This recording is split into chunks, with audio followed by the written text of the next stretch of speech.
பேர்கால வாதை வருகின்ற நேரம் யாரை வரவழைக்கின்றார்? மருத்துவச்சை வரவழைக்கின்றார். வரவழைத்து பேர்காலம் பார்த்து வருகின்ற நேரம் வைகாசி மாதம் வளர்பிறை என்று மிதலிலக்கணத்தில் வெள்ளிக்கிழமை காலையில் நாளைக்குள் ஒரு அழகான திலகாந்த ஆண்மகனை வெற்றிருக்கின்றார்.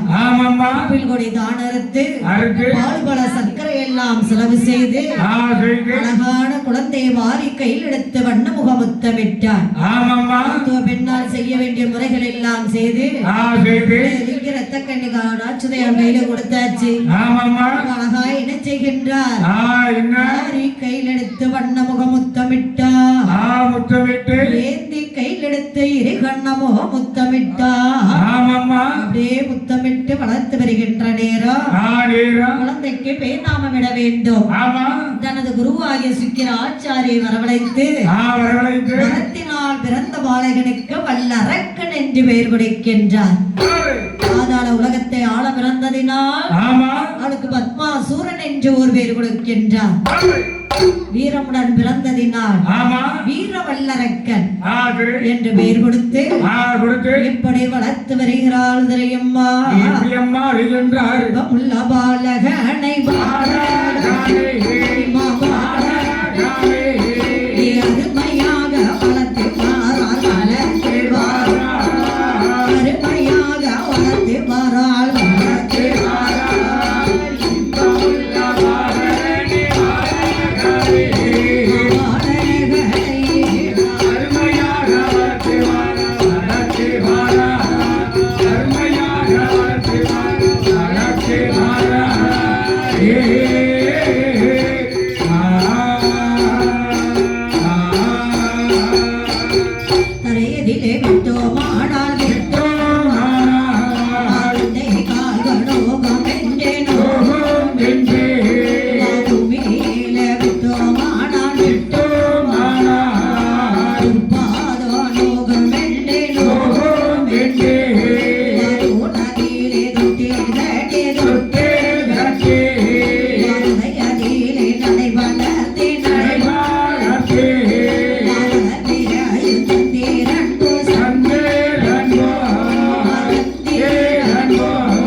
முற்று 3 வயதும் ஆச்சு. 4 வயதில் நடந்தோடி விளையாடுகின்றார். 5 வயதிலே மகனான அரக்கனை படிக்க வைக்க வேண்டும் என்று என்ன செய்கின்றார்?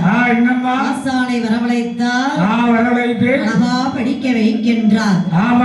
வாத்தியாரே, என்ன பாடங்கள் உண்டோ அத்தனை என் மகனான வல்லரக்கன் அருமை பெருமையாக படிக்க வேண்டும். படிப்பு தானே முக்கியம். சரி அப்பா, என்ன பண்ணணும்? ஐயா வாத்தியாரே, வல்லரக்கா ஆனா படின்னு சொல்ல முடியுமா? முடியாது. உடனே என்ன செய்கின்றார்? குருதட்சணை. குருதட்சணை நிறைய வச்ச மாதிரி இருந்தது. அதானே இப்பா என்ன பண்ணுதாங்க? அழகா சாந்தாளை தரைமிளகை சந்தனத்தால் கோலமிட்ட இடத்திலே குலைவாளை கமுகன் நாட்டி தலைவாளை இளவரித்து சந்தி கணபதியை பிடித்து வைத்தார். அருகம்பிள்ளை பிடுங்கி பிள்ளையாருக்கு மாலை சாத்தி நிறைநாளி நிறை மரக்கால் தேங்க பழம் தெச்சனை நமக்கு வச்சிருக்காங்கல்லவா? தீபதூபம் தான் கொடுத்து அழகா வாத்தியார் என்ன செய்கின்றார்? வல்லரக்கா ஆத்து அங்க வாப்பா சரி கொண்டு வந்து சரிசமப்படுத்தி என்ன செய்யணும்? வலது கையப்பா. சரி வலது கைய பிடிச்சாச்சு. எந்த விரல பிடிக்கணும்? எல்லா விரலும் நீளமாலாம் இருக்கு. சரி எல்லா விரலையும் மடக்குமா? ஆள்காட்டி விரல தான் எடுக்கணும். இருக்கணும். சரி என்ன பண்ணணும்? ஏபிசிடி உடுக்கு கருத்தாடி அப்படியப்பா. அப்ப என்னன்னு எழுதணும்? பிள்ளையார் சொல்லி போடணுமா? பிள்ளையார் சொல்லி போட்டு ஆரம்பிச்சிருவோம். ஊனா போட்டு 2 கோடு போட்டு இப்ப ரோடு போட்டுட்டு வந்துருவான். சரியப்பா அப்படி அழகா என்ன செய்கின்றார்? பிள்ளையார் சொல்லி போட்டு அழகான வல்லரக்கன் பாலகனுக்கு பாடத்தை கற்பித்து கொடுக்கின்றார். அப்படி பாடத்தை கற்பித்து வருகின்றார். எப்படி படித்து வருகிறான் தெரியுமா? விற்றதொரு வல்லரக்கன் அருமையாக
படித்து சொல்லக்கூடிய அத்தனை பாடங்களையும் படித்து வருகின்றார். தெலுங்குகளும் மலையாளமோ 16 மொழிகளையும் படித்து வருகின்றான். ஐயா முதல்ல 18, இப்போ உலக மொழிகள் 16 தான் இருக்கு. எல்லாம் ரூபா நோட்ல தான். ஆமாப்பா தெரியாதுல்ல. ரூபா நோட்டை வாங்கி கள்ள நோட்டா நல்ல நோட்டான்னு பாக்கணும். ரூபாய வாங்கணும், அதுல எத்தனை நம்பர் போட்டிருக்கன்னு பார்த்த உடனே 5 போட்டு 2 0 போட்டிருந்தா சட்டப்பைக்குள்ள போயிரும். அப்படி கடையில போய் பாத்திருவீங்க. நாங்கெல்லாம் அப்படி கிடையாது. நோட்ல என்ன இருக்கு ஏது இருக்குன்னு பாப்போம். இன்னைக்கு ரூபா நோட்ல எந்த நோட்ல பார்த்தாலும் சரிதான் உலக மொழிகள் 16 இருக்கும். இங்கிலீஷோட சேர்த்துதான் சொல்லுது. அப்படியான ஆனந்த வல்லரக்கனானவள் அருமை பெருமையாக படித்து வருகின்ற நேரம் அவனுக்கு வயதோ 18 ஆகின்றது. தகப்பனார் எண்ணுகின்றார் அவ கல்யாணத்தை முடிச்சிடணும். இப்ப கல்யாணம் முடிக்கிறதுலே இருக்காதப்பா.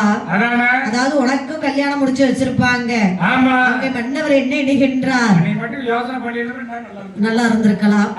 யாரு வேண்டான்னு சொன்னா சரி கண்ணை மூடிக்கிட்டே போட சொன்னாங்களாங்க. சரி அதாவது ரத்த கண்ணீரால் சுதையாளும் கூட மகரிசியோ என்ன செய்கின்றார்? நமக்கோ வயதாகிவிட்டது.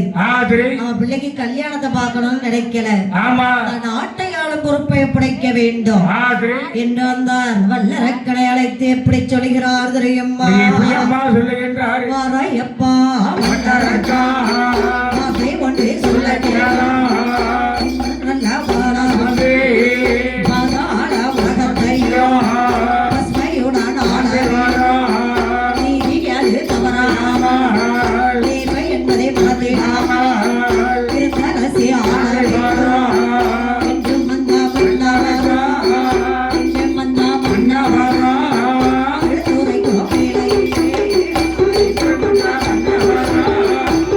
Thank you.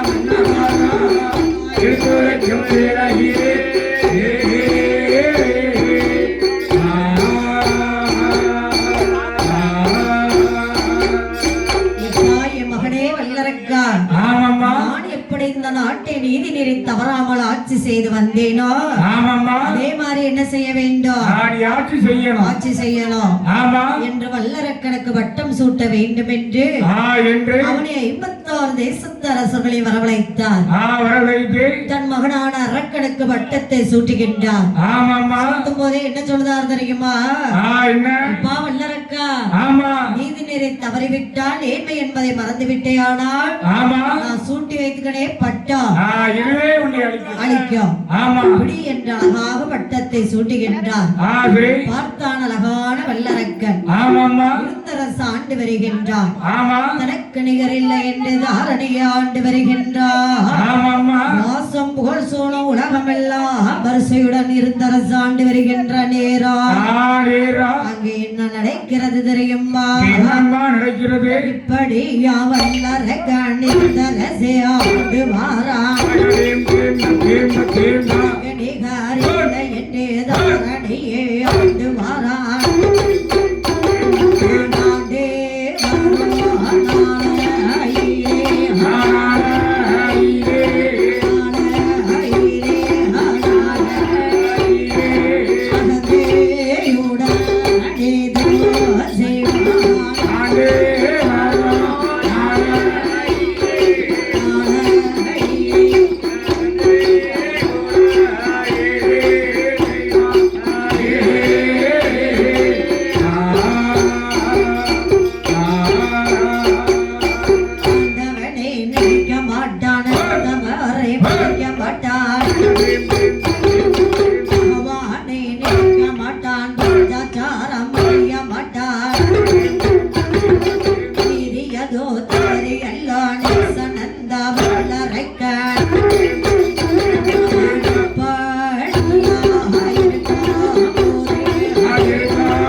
சூட்டி வைத்தார். ஆண்டு வருகின்றான். எனக்கு நிகர் இல்லை என்று தாரனை ஆண்டு வருகின்ற நேரம் அவனுக்கு தலைக்கோரும் என்பது வந்து விட்டது. ஆண்டவனை நினைக்க மாட்டான், பகவானை நினைக்க மாட்டான், நீதி நேரை தவறிவிட்டான், நேர்மை என்பதையும் மறந்து விட்டான். கொடுங்கோல் ஆட்சி எல்லாம் புரிய ஆரம்பிக்கிறான் வல்லரக்கனானவளா. இவன் கொடுங்கோல் ஆட்சி புரிந்து வருகின்ற காலத்தில் இதை யாரையா அறிந்து தெரிந்தார்? நம்மளை படைத்த பகவான் என்று ஒருவர் இருக்கிறார் அல்லவா, அவர் அறிந்து தெரிந்தார். அப்பனார் நாட்டை ஆளும் பொறுப்பை ஒப்படைத்தால் அவன் கொடுங்கோல் ஆட்சி அல்லவா செய்து வருகின்றார். இவனுக்கு ஒரு பாடத்தை புகட்ட வேண்டும், சொல்லி கொடுக்கணும். பாடம் புகட்டணும்னா என்ன பண்ணணும்? சொல்லணும். இப்ப பகவானே வாருங்கள் ஐயா. வல்லரக்கன் ஆட்சியில் 12 வருட காலம் மழை என்பதே பொழியக்கூடாது, மழை தண்ணியே இருக்கக்கூடாது. ஒரு வருஷம் இல்ல நாளே தாங்க முடியாது. எத்தனை வருஷம் சொல்லுதாரு தெரியுமா? 12 வருஷம் ஐயா. 12 வருட காலம் மழை என்பது பொழியக்கூடாது என்று பகவான் கட்டளை இடுகின்றார். பகவான் அதே மாதிரி ஒரு வருடம் அல்ல, 2 வருடம் அல்ல, 12 வருட காலம் 12 மழை என்பது பொழியாமல் இல்லை என்ன பஞ்சமெல்லாம் வருகிறது தெரியுமா? பன்னிரண்டே மழை பொழியாமலே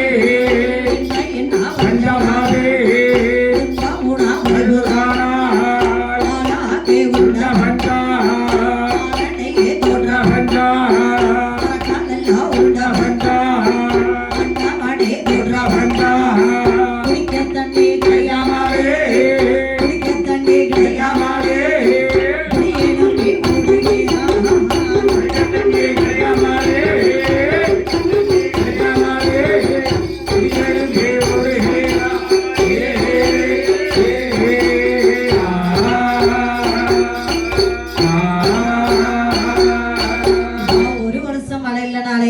முடியாது. 12 வருஷம் மழை என்பது இல்லாமல் ஏதோ உருண்ட பஞ்சம் நாயகனை தோற்ற பஞ்சம் மரக்கானல்ல உருண்ட பஞ்சம் மன்னவனை தோற்ற பஞ்சம் இப்ப கடுமையான பஞ்சம் வருகின்றது. அத்தனை பஞ்சங்களும் கூட என்ன பண்றாங்க தெரியுமா? சரி இவனுக்கு வரிப்பணம் கட்டிக்கிட்டு வராங்க. கப்பம் கொடுப்பதுண்டு, கையை கட்டி நடப்பதுண்டு, பணம் கொடுப்பதுண்டு, கீழ்ப்பணிந்து நடப்பதுண்டு. எல்லாரும் அடிபணிஞ்சுக்கிட்டு இருக்காங்க. ஆனா ஒரே ஒரு நாட்டு அரசு மட்டும் வரிப்பணம் கெட்டவில்லை. அவர் யார் தெரியுமா? சிந்து நாட்டு அரசவன். ஒரு நாள் என்ன பண்ணுகின்றான்? வல்லரக்க அப்படியே கணக்கு வழக்கு பார்த்துக்கிட்டு இருக்கான். சிந்து நாட்டு அரசவன் வரிப்பணம் கெட்டவில்லையே. 12 வருஷம் ஆயிட்டு. மந்திரி என்னையா என்ன? சரிங்க வாருங்கள். சிந்து நாட்டு அரசவன் வரிப்பணம் கட்டவில்லை. ஏன் எதற்கென்று உனக்கு தெரியுமா? என்ன நாடு? ரொம்ப சின்ன நாடு. எந்த நாடு? சிந்து நாடு. ஓஹோ சிந்து நாடு. சரி அதனால கட்ட முடியல. எப்பா இப்ப நான் சொல்றதை கேளு. சொல்லுங்க. அதாவது சின்ன நாடுன்னு சொல்லுது. எப்பா நீ அவனுக்கு மந்திரியா எனக்கு மந்திரியா? நியாயத்தை சொல்லுதியா? நியாயமா பேசக்கூடாது. சரி என்ன சொல்றேன்? ஆமா சாமி தான் போடணும். எழுதணும். சரி ஓலை ஒன்றை எழுதுங்கள் பார்க்கலாம். உடனே என்ன செய்கின்றார்? நாட்டு அரசவனுக்கு அழகாக ஓலை ஒன்று எழுதுகின்றார்.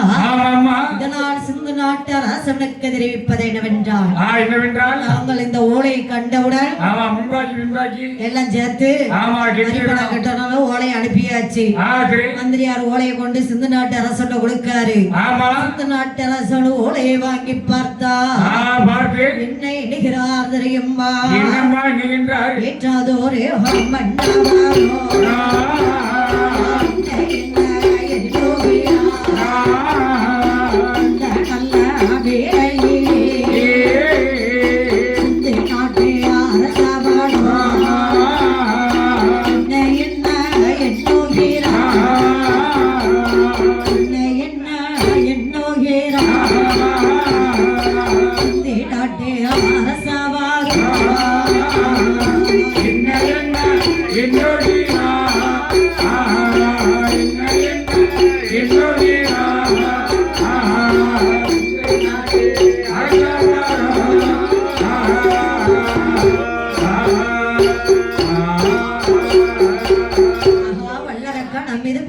போறானா? இப்படியே விட்டு விடக்கூடாது ஐயா. விடவே கூடாது. யாருக்கும் தெரியாமல் 55 நாட்டு அரசுக்கு அறிக்கைகளை இட்டாச்சு. எனக்கு இந்த நிலைமைன்னா இதான் நிலைமை. எல்லாரும் கூட்டம் போடுறதுக்கு வாங்க காட்டுக்குள்ள வச்சு கூட்டம் போடுதாங்க. என்ன பேசுறாங்க? கஷ்டப்பட்டு வரிப்பணம் கட்டிட்டு வாரீங்க. நாளைக்கு கெட்ட முடியலன்னா இதே மாதிரிதான் உங்க மேலையும் படம் எடுப்பான். அதனால என்ன பண்ணணும் தெரியுமா? நாமல் எல்லோரும் ஒன்று சேர்ந்தா கண் தனிமையாக மாறி விடுவான். அதனால என்ன பண்ணலாம்? நம்ம எல்லாரும் சேர்ந்து இப்ப என்ன பண்ணிட வேண்டியதான்? படை எடுத்துட வேண்டியதானப்பா. சரி அப்படியே நினைச்சிட்டு என்ன பண்றாங்க? மறுநாள் காலையில போர்க்குடி ஏத்தியாச்சு, முழங்கியாச்சு. வந்துட்டு அது வரைக்கும் கடவுளை நினைக்காம இருந்தா வருமல்லவா? மந்திரி உன்னை யார்கிட்ட ஓலைய கொடுத்துட்டு வர சொன்னேன்? சிந்து நாட்டு அரசன் கொடுக்க சொன்னேன். எல்லாத்திலையும் கொடுத்துட்டு போறேன். எல்லா நாட்டு அரசனும் என் மேல படையெடுத்து நிற்கா. எப்பா இவர்கள் எல்லாம் அடக்கி ஆளணும்னா நான் சிவபெருமானை நோக்கி தவம் இருக்க போகின்றேன். பகவானை நோக்கி தவம் இருந்து மரங்கள் வாங்கி வரும் அளவோ அந்த நாட்டை நீயே பார்த்து கொள்ளப்பா. அப்படி செங்கோல் கிரீடா நாடு நாட்டு மக்கள் எல்லாத்தையும் பத்திரமா வச்சுக்கோ ஒப்படைச்சான். எப்படி தவம் இருக்க வருகிறான் தெரியுமா? காவின் நல்ல உடைய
மலையிலே வந்த ஆண்டவனார் சிவபெருமானை நினைத்த அந்த வல்லரக்கனானவன் ஆழ்வரம் இல்லாத அறுபடத்திலே தவம் இருக்க போகின்றான். அழகான சாந்தாளை தரமிளைய சந்தனத்தால் கோலமிட்டு இடத்திலே குலைவாளை கமுக நாட்டினான். குலைவாளை இறைவிரத்து சந்தி கணபதியை பிடித்து வைத்தான்.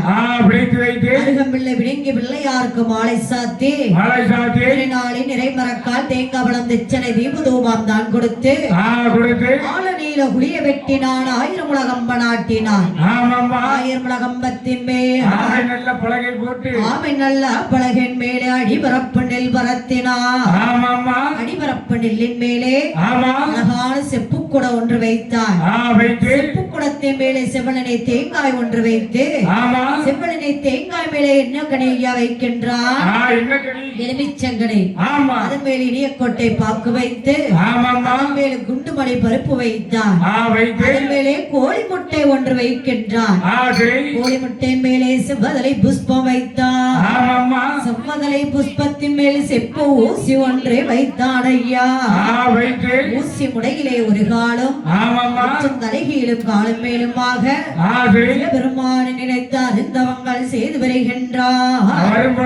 அன்னாகாரம் இல்லாமல் ஓன் உறக்கம் இல்லாமல் அறிந்தவங்கள் செய்து வருகின்ற நேரம் அவன் மேல் அங்கே என்ன வளர்கிறது தெரியுமா? காற்றடி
சிவபெருமான் அறிந்து தெரிந்து நந்தி பகவானை விட்டு அழைத்து வரும்படியாக சொல்லுகின்றார்.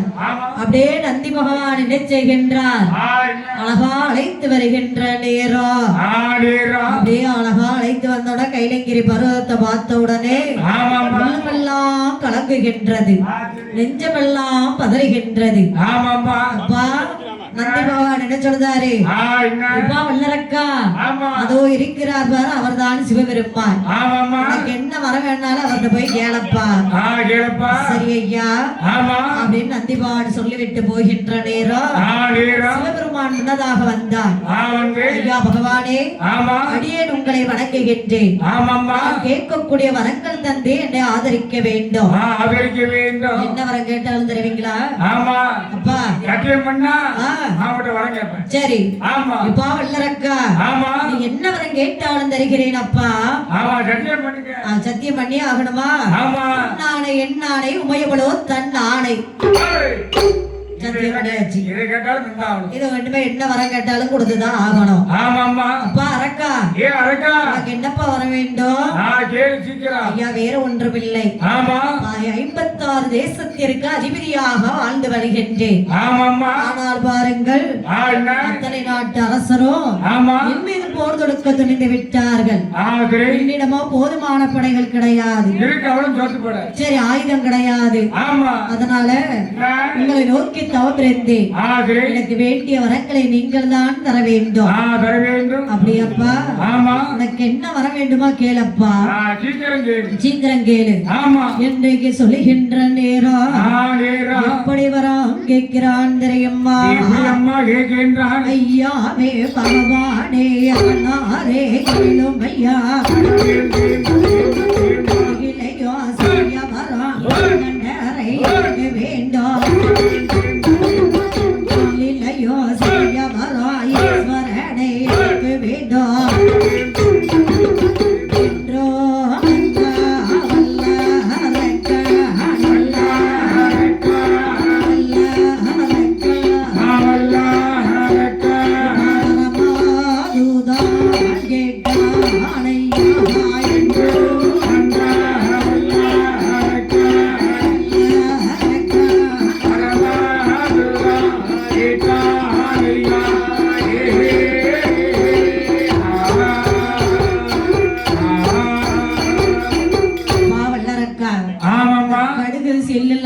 சொல்லிக்கிட்டு இருக்காத என்ன வரம் வாங்க வந்திய விவரமா கேளையா பகவானே வேற ஒன்றும் இல்லை விவரமா சொல்லுதான் கேட்டுக்கோங்க என்ன எப்படி வர கேட்கிறான் தெரியுமா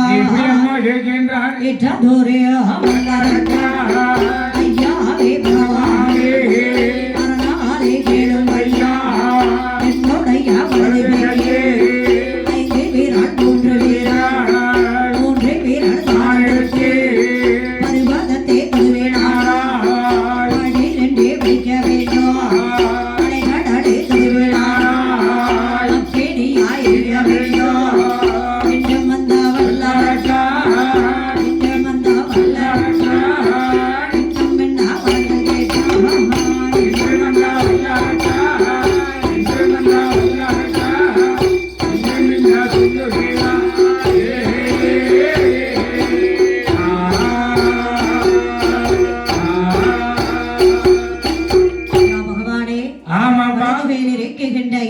மூன்று விரல் எடுத்து பாத்துக்கோங்க இப்படிப்பா சூப்பரா இரு இப்படி எடுக்கணும் ஆமா முதல்ல பருவத்தை தொடுவேனானால் படி 2 வெடிக்க வேண்டும் இரண்டாவது அலைகடலை தொடுவேனானால் மூன்றாவது வரம் ரொம்ப முக்கியமான வரம் ரொம்ப முக்கியமான வரம் அப்பா வேற மாதிரி கேட்டுச்சா எனக்கு முக்கியமான வரம் தான் வேற ஒண்ணும் இல்ல மூணாவது வரம் நல்லா காது கொடுத்து கேளுங்க யாருடைய சிரசாக இருந்தாலும் சரிதான் எங்க சிரசா இருந்தாலும் சரிதான் யார் சிரசா